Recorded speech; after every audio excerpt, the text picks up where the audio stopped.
Hey, welcome to the Infinity Bros podcast, the only podcast that's perfectly balanced, as all things should be. I'm your host, Isaac Edlin, and with me I have Zayne, and we're going to be talking about Star Wars Jedi Fallen Order, giving a spoiler review. We have our first official mini episode, and we're hoping to bring you much more of them. So, sit back, relax, and welcome to the Infinity Bros podcast. Hey, Infinity Bros universe, and welcome to another episode of the Infinity Bros podcast. I am your host, Isaac Edlin, and I have with me just one lone Infinity Bro, Zayne Ellis. Hello to the Infinity Bros universe. Yeah, and hello, we are going to do our first official minisode. We're going to put together some of these minisodes to help you, the Infinity Bros universe, get to know us Infinity Bros a little better, and we can do just shorter reviews of things. And today we are going to do a review of Star Wars Jedi Fallen Order, the new video game that came out last month from EA. Zayne and I have both completed the game, but before we dive into that, we are going to do a segment on these minisodes called Get to Know an Infinity Bro. So, Zayne, how have you been doing today? Pretty good. Just survived my night at work. Did my best not to freeze because it's a little chilly out there. Yeah, it got down to like -3 last night or something.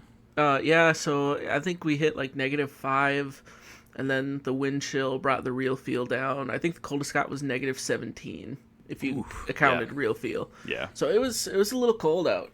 I feel like that's a thing in Minnesota, but other states are like, what? Like wind chill, real feel? What is that? Right.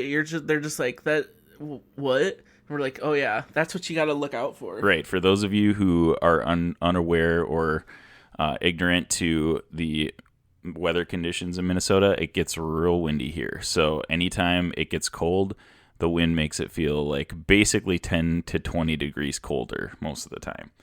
So, yep. Yeah, so it gets pretty nasty when it gets pretty cold. So, and here's another just little tidbit. Zayne and I are the only night shifters on the Infinity Bros. I actually did not work last night, so I'm waking up, but Zayne is just getting ready to go to bed here. So that is correct. So, for our first ever segment of Get to Know Infinity Bro, I thought it would be cool if we kind of did some reminiscing.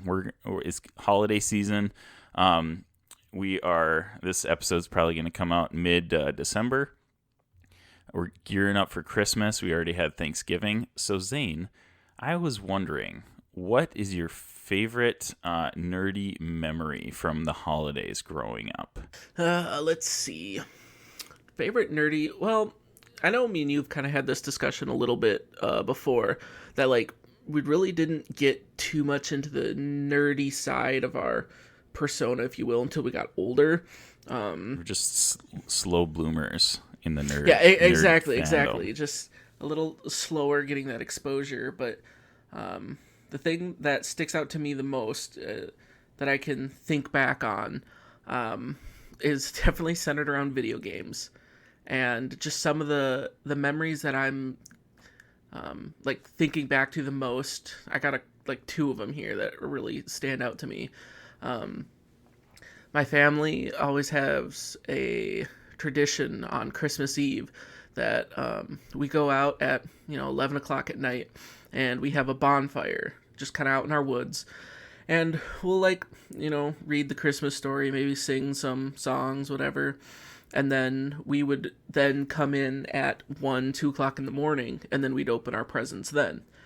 It was just something unique, something my family did. Well, then after, presents were opened, me and my brother were too excited to go back to sleep.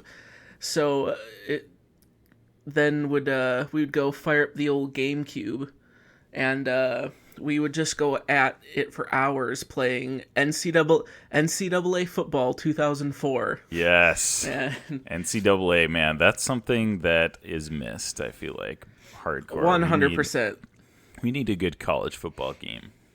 Oh, I couldn't agree with you more on that. Like I'm really having a lot of fun with what they did with Madden 20. Like this is the first Madden that I've jumped Yeah. back into, but Same. college football games were my jam. Yeah. Like my brother loved Madden, I loved college football games. Like it was Yes. night and day to me. Yep.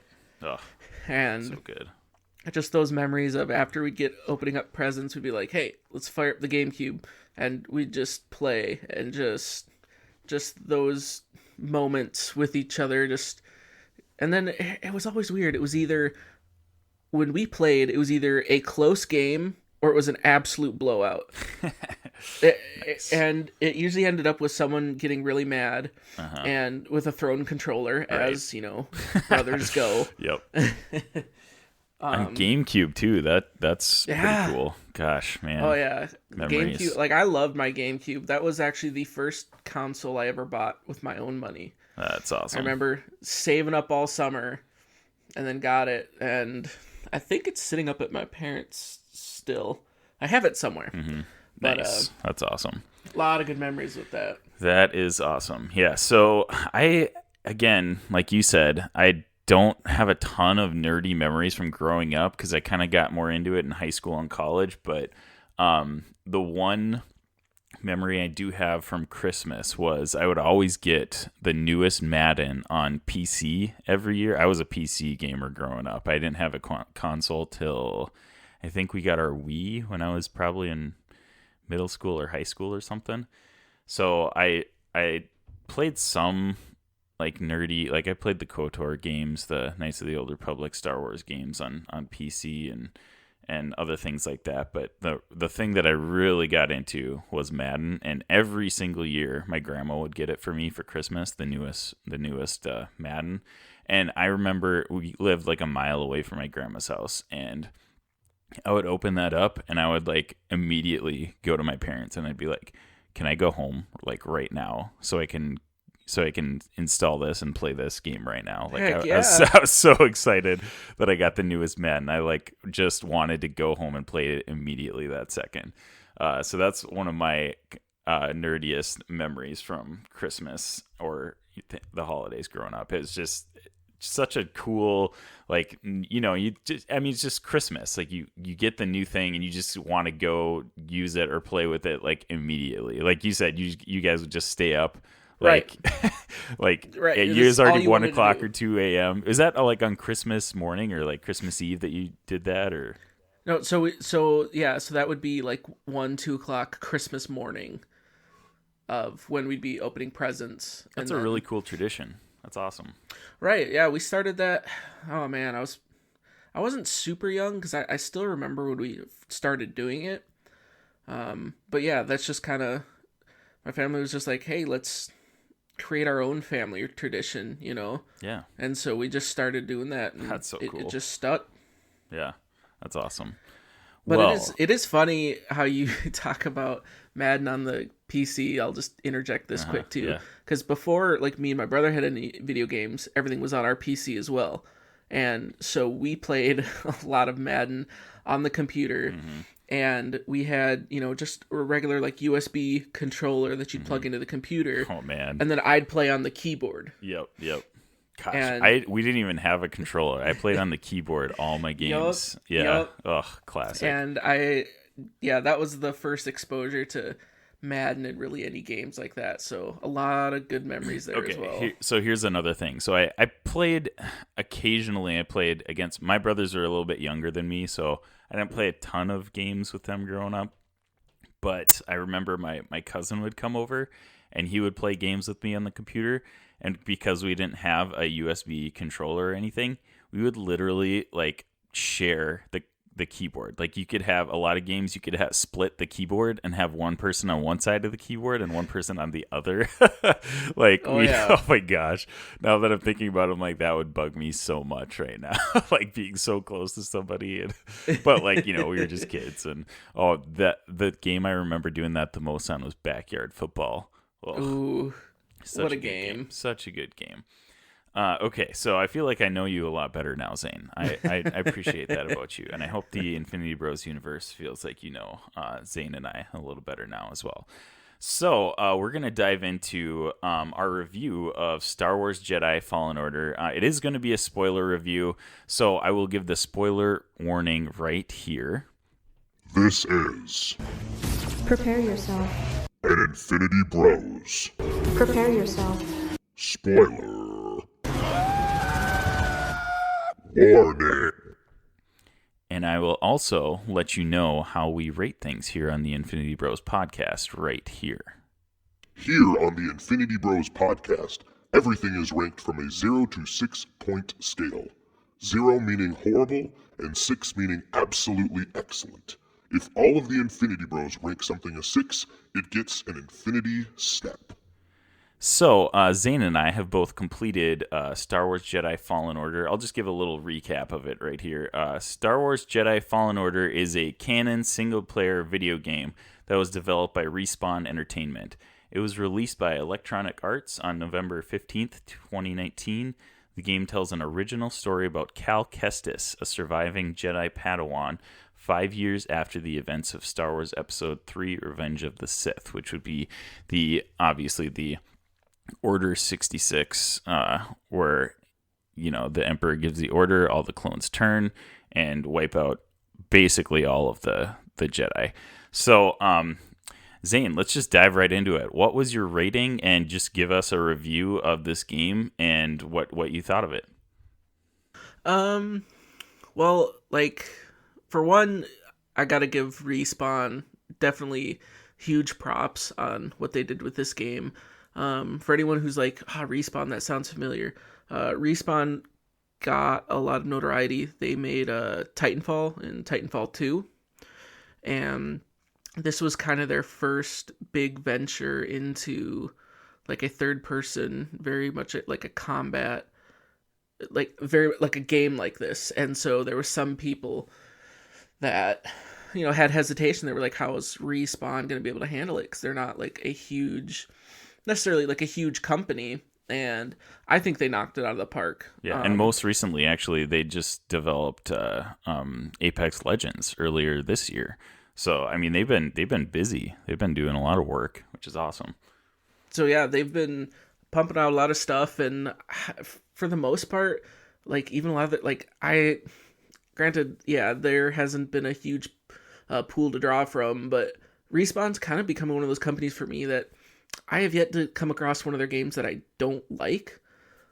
I've had fun with any of their games I've played, so I think gotta give props to them on that. The game itself, this is the Star Wars game that I've wanted ever since, went through and beat, Knights of the Old Republic. Yes, this was the game that made me feel like I'm in Star Wars, that I'm actually in that universe, that you feel that feeling of the Jedi, just being able to run around with a lightsaber and you're deflecting blaster bolts and force pushing stuff, and it just feels so good to do that stuff. And I know some people were giving it some diss on just how the process of unlocking, quote unquote, the force powers were, and that the force powers were pretty basic, but I felt they did a pretty decent job of balancing the not making you too overpowered on your force powers with your lightsaber combat. They very much balanced the two together in that they complemented each other. There wasn't any time that I found myself completely never using my force powers or using them too much. You could very much marry them together, and it made you way more of a complete fighter. And then just the story wise, it's nothing really that's blow your socks off, except the last 10 minutes. Yes. Oh my gosh. See, okay, I'll get into my review later, but that last 10 minutes elevated my rating of this game. 100%. The last 10 minutes of and if you haven't checked it out yet, we actually have the end game on our YouTube and our Twitch, I believe, as well. So if you want to check that out, you're welcome to. I believe we have some links to it. So check that out. It is, and it is obviously a spoiler. It's the end game, so definitely, if you're listening to this, you probably already know what's going on in the end game. But it is fantastic. If you're not planning on playing it and you don't mind it being spoiled, definitely watch that video because it is blew me away. 100%. Oh yeah, absolutely. Like, because I mean, obviously, like we've done the spoiler, so more spoilers. To me, it was the same feeling as the end of Rogue One. Like you're just there looking down, the dark hallway. You just hear the breathing, the lights hit. Like it was that same feeling. I totally like nerded out during that part, and like you can hear it on the. I think you watched the video, Zane, because Yeah, I did. You were Zane. I was streaming it on Twitch, and Zane specifically, I was streaming it for you because I think you were at work that night. And then you had to be pulled away for something for a little bit and ended up missing it. But then you went back and watched it. Is that how it went? But yeah, I rewatched it one time too, and I was totally just geeking out the whole time at the end. Oh yeah, you were straight up fangirling. I literally was, yeah, and I'm not ashamed of it at all. It was amazing. But yeah, like 100%. Like I was very much giving some of the same reactions because it totally captured that same feeling like in the end of Rogue One of it's Darth Vader and this is a terrifying person and you feel that. Like is Cal, like you're not thinking, man, how am I going to fight this guy? You're literally feeling, I just need to get away. Like how, like it's just so overpowering and it's just so heavy. Like, yeah, that last 10 minutes, like it takes it to a whole nother level. And that's it. It was amazing. So what do you give what is your rating of this game? My rating is 6 out of 6. Like I don't think I could even go lower. Even if it didn't necessarily have the Vader part of it, the game is just so well done. Like I said, the story's not anything like super nutty, but it's a solid story. It's a good canon story. Like it doesn't take huge risks, but it plays it fairly safe, gives a good established story to follow. And honestly, like I want to know more, like what happens to Cal and the rest of the crew and like what other adventures they can make from that. Like if they wanted to go on a sequel and then maybe try to borrow from a Knights of the Old Republic style where you actually get to play with everyone on that ship, or even just another game that just follows up this. I'm all in 100%. I'm on board. Really awesome. That is awesome. Yeah. So I wholeheartedly 100% agree with you. I'll start off with my rating of this game, which is a 6 out of 6. It is a fantastic game, and really, I'm basically copying you word for word here. The story is good, but it's not fantastic until that end game starts. Once that end game starts, you're like, oh my gosh, I love this story now. Like that literally brought my rating of it from a 5 or a 5.5 to a 6. It definitely bumped it up a notch. Like it's nothing crazy until you hit that point where after you face Trilla, which is the second sister. She's the second sister, right? Yeah. Yes. It's good. The storyline is good. Like you said, they play it really safe, and they don't take a lot of risks in the storyline up until that point. So it's not boring to me. They do a good job of building up until that point, and then it just explodes, and you're in it till the rest of the game. But I think, and really the complaints I have in this game are very minimal. Like there's a couple animations that were wonky when you're in third person and you're just moving Cal around. Cal wasn't my favorite. The actor Cameron, is it Monaghan or something like that? Yeah, I thought he was a kind of a weird choice to play the main character of this, but he honestly grew on me as the story went on, and I didn't mind him by the end of it. So, but like it just seems like they could have picked a better fitting actor for that role. But again, it was a minor thing and didn't bother me as the story went on. It actually got much better as the story went on. Right. It grows on you. Right. And yeah, and he is like, I think maybe it's just because I had this preconceived notion of him as Joker in Gotham too. And like, I don't think I've seen him in anything else that I am aware of. But You never watched Shameless? no, I never did or have. Oh. That's still going, right? I don't remember. I don't know if they're in the last season or whatnot, but yeah, I never watched that. So oh well, because like he starts as like really young in that, and so that was kind of the weird thing too, going from that to Gotham into this. It's just it's kind of that weird thing. You're like, I don't really see him like in this role. Like it just kind of felt weird. But yeah, as you play the game and you kind of distance yourself from that, you're just like, he okay. definitely becomes more charming and just like more likable as the story goes on, I feel like. So that was very, very good.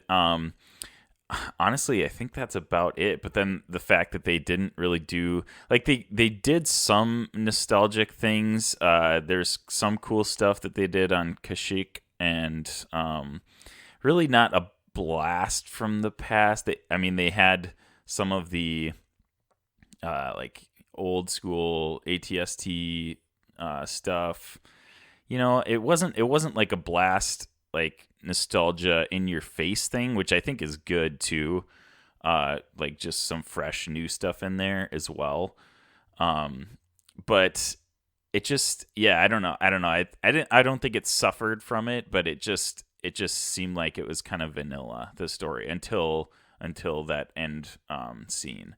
So, well, I don't know if I'd necessarily say like vanilla in that like nothing happens. It's just it's not something we've never necessarily seen right, before. and like it's very much like, oh, again, spoilers with Trilla and then the main chick whose name escapes me, but like the whole Seer,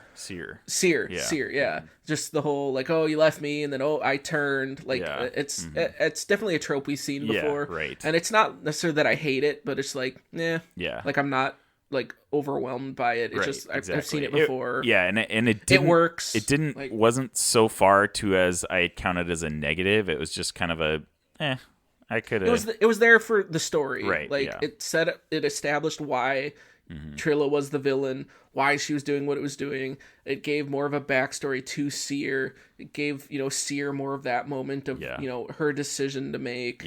Like it had backstory and it helped progress the story, but it wasn't anything like new and like that really made it special. Right. Yep. Yeah. So and I really appreciated it. It just was a well-made game. I mean, few very, very, very minor like glitches and stuff like that, but nothing that changed my viewpoint of it for sure. So it was just a really, really well-made game. The lightsaber customization is one of the better parts of the game. Like that was really awesome. The only downside and this is just my like opinion, like I loved the Knights of the Old Republic games, and building your own character or Jedi is one of my favorite parts in any game. So I guess like the fact, and that's just because it's a single player set linear story, so like it makes sense that you can't change who Cal is very much, other than his like his what do they have, his poncho and his jacket that you can change. That's pretty much about it. And the lightsaber customization is the best lightsaber customization we've had in any Star Wars game to date. It's very good. Oh, for sure. And like I was not even expecting it to be as much as it had. Exactly, because we knew going into it that this was going to be a linear story, so the customization side of it would be limited basically. But that was one thing that I was talking to somebody else about. It'd be really cool to see, and I don't think they would do this because it would be a little bit too far from this game, but it'd be sweet to see a fully customizable character in a sequel, like where Cal is the Jedi Master maybe, and he's teaching his Padawan, which would be you, and you just like build your character. Like that would be really cool.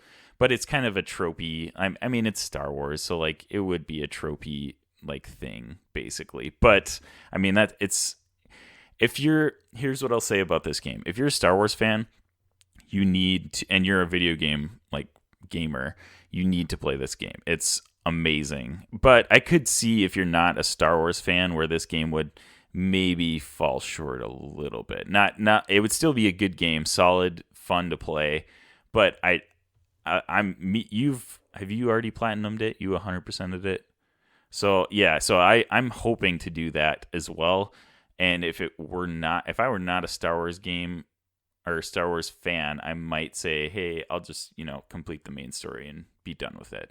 So, but if you're a Star Wars fan, this game is fantastic. It's so good. And when at the end game, you defeat Trilla, she's sitting there, like kind of arguing with Seer, and you see the fog start rising up. Yeah. And you hear Darth Vader's. You just hear the breathing. Yeah, you hear the breathing. Just, chills. Oh, when you hear that, I literally was like geeking out. I was like, oh my. Like, I kind of had. I had not seen any spoilers up to that point, and I kind of had. I had a thought, like, it would be cool if Darth Vader or like a different villain from the original trilogy or movies showed up. Like, it'd be pretty cool. And I obviously had no idea that it was coming, actually, but I just, was like, oh yeah, that'd be pretty sweet. And when it happened, it just blew my mind. I was like, oh, this game is fantastic just for the last 10 or 15 minutes of the game, for sure. So 6 out of 6 for me, for sure. So one part of this game that was really cool was that it's completely canon. What does this like raise your hype for Star Wars in general at this point, Zane? I think I'd have to say yeah, because I mean, not necessarily that it's just because it was canon, but like this was another thing that with Disney and establishing just everything Star Wars that they really needed to deliver on, because you got the movies, you got Rise of Skywalker coming out, you got The Mandalorian, so you got shows coming out, you got comics coming out, you got books. The thing that they were lacking that they needed is a video game to add to everything that they're doing. And I think that's just played along with it, that it just flowed so well with the Star Wars universe that it seemed like it fit. Whereas like obviously a game like, I'm pretty sure the Force Unleashed ones aren't canon, are they? That doesn't seem like it would be. Because those just seemed, I don't know, like out of, like, yeah, you definitely got the Star Wars feel, but they just seem so out of place, like where you're the main character, what's his name? Starkiller. Like he's almost as powerful as Darth Vader, and it's just like, I don't know. I don't mind those games, but they were not my favorite Star Wars game. Like this Star Wars Jedi Fallen Order was the best Star Wars game since Knights of the Old Republic 2, in my opinion. Like, hands down. It's a fantastic game, and I think it raised my hype in general for Star Wars. Like I was pretty hyped for Rise of Skywalker coming out in a couple weeks here anyways, but just the whole aspect that it's completely canon and just fits so well was just like, oh man, give me more Star Wars. I'm all for it at this point. 100%. So, I'm all in. Yeah. Any last comments, Zane, on Jedi Fallen Order before we close out this mini-sode? No, I just kind of echo with what you were saying. Just if you're a Star Wars fan, like definitely this is something you need to play. Even if you're not a huge Star Wars fan, like just even in general, like it's a fun game. Yep. Just Good being game. able to run around, like, it'll test you sometimes. It's not, it's not Force Unleashed where you just become super OP and you just mow through everyone. Like you still sometimes have to be smart with what you're doing. Like that they made the combat so you're not just gonna walk through everything. I would very much recommend this game to just about anyone. One more comment on that. I am not a guy that has played a ton of games, and so this was my first game. Like I've never played what are the ones that it's comparing it to? Like Bloodborne or Dark Souls? Oh, yeah, yeah. Yeah, I've never played either of those games, which apparently are big games in which you need like a lot more strategy in your fights and stuff like that. So and just the type of video game player that I am, I just like jump into the battle and like no strategy whatsoever, just like try to mow people down as much as I can. Yeah, hack and slash. That's kind of my gaming style. Even in like Apex Legends and Fortnite, I'm the guy that's just like jumping into the middle of everything, and that's why I usually end up dying first, obviously. But so this game was a challenge for me. I think I spent probably an hour and a half on Terran Malicos. He's one of the bosses in the last three quarters of the game or something like that. Yeah, because you spent, it was probably about an hour and a half on him, and it was probably chunk. almost an hour on Trilla. Yeah, yep, an hour on Trilla. So because I'm not used to that, like just parrying and dodging kind of gaming style. I'm just like, hey, I'm gonna slash this person with my lightsaber until they die, basically, and that doesn't work.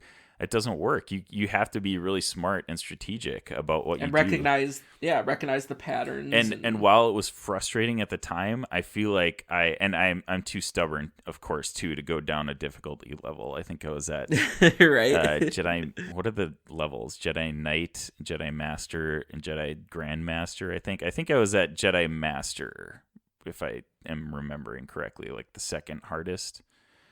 I might have been at Jedi Knight though. I don't remember. It was probably Jedi Knight. It was one of the middle ones. Yeah, it wasn't. Yeah. It wasn't the easiest one. So I was too stubborn to go down a difficulty level, and I'm glad that I did. Like, it was fun that it actually challenged me.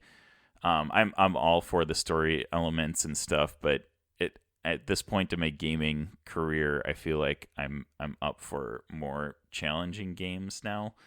So it was really, really cool that it was just like a challenging game. It was fun to play. Yeah, definitely would recommend this to anybody out there, especially Star Wars fans. Like, this is a must play for Star Wars fans for sure.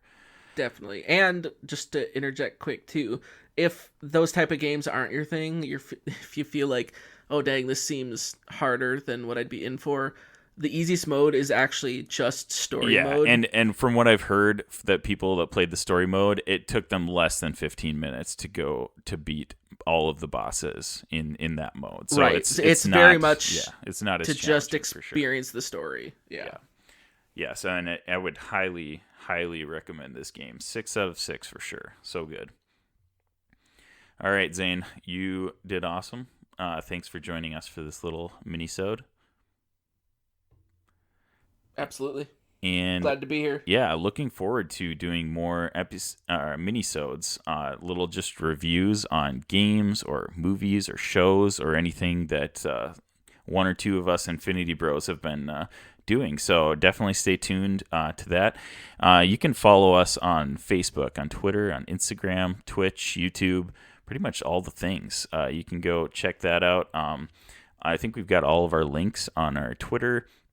If you want to go that, we're working on getting a website up, so hopefully we'll be able to have that up for the new year. And stay tuned, we're hopefully going to get a actual set schedule maybe for the new year too. So lots of big things coming for the Infinity Bros. So thank you all, Infinity Bros universe, for listening, and we will catch you later on the next minisode or episode of the Infinity Bros podcast.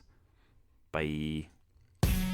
Thanks for tuning in to the Infinity Bros podcast. You can find the Infinity Bros on Facebook, Instagram, and Twitter at the Infinity Bros.